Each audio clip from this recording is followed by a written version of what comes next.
Spider-Man's very intriguing origin story revealed. How shy artist Steve Ditko created web-slinging superhero with brash Marvel boss Stan Lee before their tragic falling out. For generations, the tale of an orphaned teenager who moonlights as a web-slinging superhero has captivated comic book and movie buffs alike. Spider-Man, the high school student who begins fighting crime after a spider's bite bestows him with superpowers, has been turning the actors who portrayed him on the big screen into household names since 1962. It also helped make Stan Lee of Marvel, the publisher of the Spider-Man comic books, an international superstar. Yet the artist who helped bring the Spider-Man to life was just as mysterious as the character he drew. After you work out, you can feel worn out. Reach for core power and rise to a whole new level of recovery. High-quality protein to build muscle. The nutrition you need to power on. Ready to order? Scan the QR code now or visit grabdeal.us/10. Enigmatic artist Steve Ditko created Spider-Man with Lee and drew the web-slinger for the first 38 issues of The Amazing Spider-Man. A man who shunned the spotlight his work afforded others, Steve died at age 90 in 2018, leaving behind an illustrious legacy, which includes Spider-Man, Doctor Strange, Captain Atom, Mr. But to his relatives, Steve wasn't just a comic book artist but a fun uncle who made drawings for his nieces and nephews.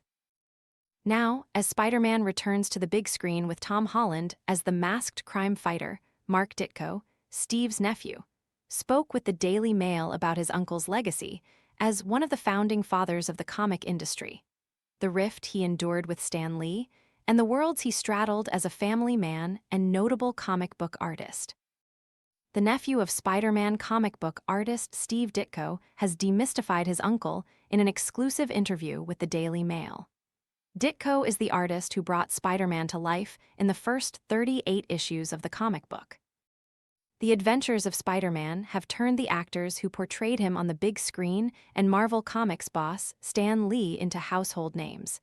"He was just one of our fun uncles," Mark recalled.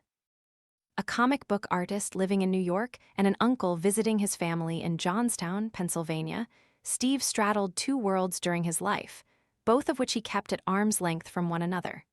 "We had no idea that he even lived in New York," he said. "I thought he still lived in Johnstown because every time we had a barbecue or a family get-together, he was there. The parents, all the adults, they got the memo that, no, we don't bother Uncle Steve, we don't talk about that. So we didn't even know as kids. In fact, the children stumbled upon their uncle's artistic gift by accident." Unbeknownst to Mark, he was even reading a comic book written by his uncle, Kanga. "There were comics all around the house all the time, and as a 4-year-old, I'm reading Kanga and there's Spider-Man," he said. "I'm not reading the credits and going, it doesn't say Uncle Steve." The connection was never made even when a young Mark asked his uncle to draw for him. To his nieces and nephews, Ditko was their fun uncle who they all turned to for drawings and were unaware of his second life as an accomplished comic book artist. Ditko created Spider-Man with Stan Lee, but their working relationship disintegrated. The beloved superhero has turned the actors who portrayed him into household names. "I see that Uncle Steve clearly knows something about drawing, so I said, 'Hey, can you draw me a gorilla?' And he whips out this gorilla. Well, I was like, 'Whoa, you could draw really good,' but not knowing that he was actually drawing the comics that I was reading, Kanga." Eventually, Mark came to learn about his uncle's profession in a moment he called such a non-event. He just wanted to do artwork. He didn't see himself as a celebrity, and this kind of gets into his basic demeanor, Mark said. He loved what he did. He didn't want people shouting his name from the rooftops. He wasn't Stan Lee, he didn't have that demeanor, Mark said. Steve's nephew, Mark Ditko, spoke with the Daily Mail about his uncle's impact on one of America's most beloved comic book characters. Tom Holland is the latest actor to play the web-slinging superhero on the big screen, and his new movie, Spider-Man, Brand New Day, is now out. "Stan and my uncle weren't even talking."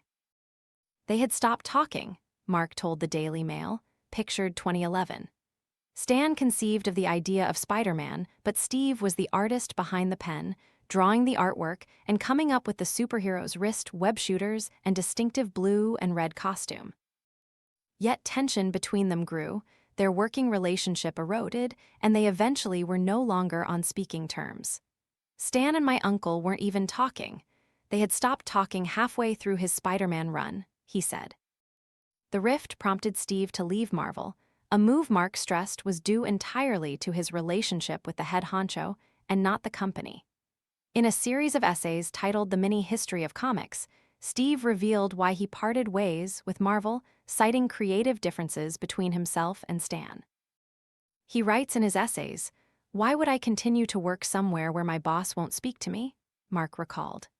If you read these essays, one thing that you will find that will be a major takeaway is that Stan wanted to do a lot of things in the comics, in the early Spider-Man issues, that my uncle just disagreed with, Mark said.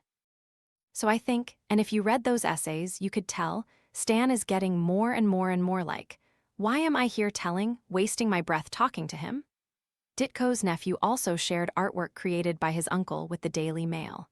Disagreements abound over character development, with Steve even directly defying Stan's suggestions. He talked about wanting to make the Daily Bugle editor-in-chief J. Jonah Jameson nicer to Peter Parker. And my uncle was like, no, he recalled. When a good person comes on stage, everybody cheers.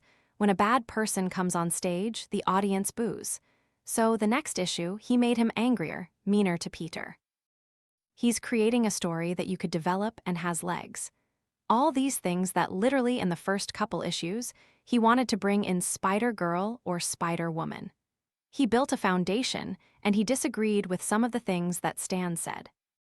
So I think there was just a rift, and eventually, Stan publicly said, I don't know, Steve Ditko thinks he's the genius of the world, I'm gonna let him just plot this stuff from now on.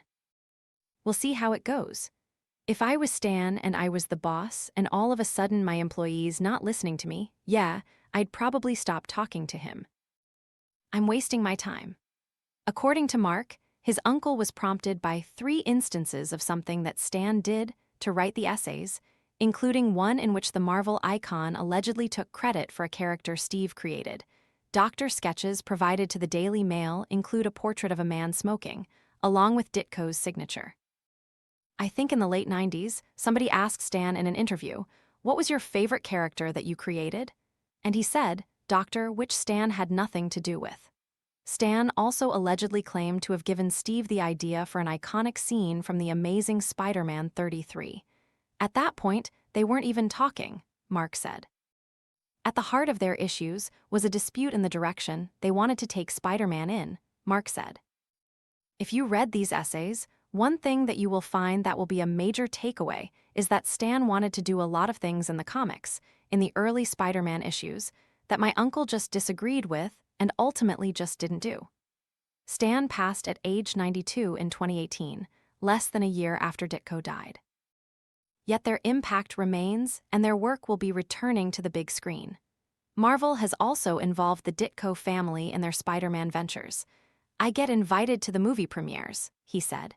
Ditko worked on numerous other stories in addition to Spider-Man, including The Shrieking Man, Pictured. I've talked to Kevin Feige a couple times, he said. I'm engaged. And the Ditko legacy will continue in Brand New Day. There's something on this new movie that I can't talk about, Mark teased. Tom Holland is the latest actor to portray Peter Parker, following in the footsteps of Andrew Garfield and Tobey Maguire, and paid tribute to Steve when he passed in 2018. We all want to leave our mark on the world, this guy crushed it, the UK native wrote on Twitter.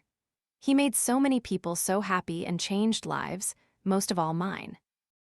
Thank you, Steve. Your life lives on, man, thank you.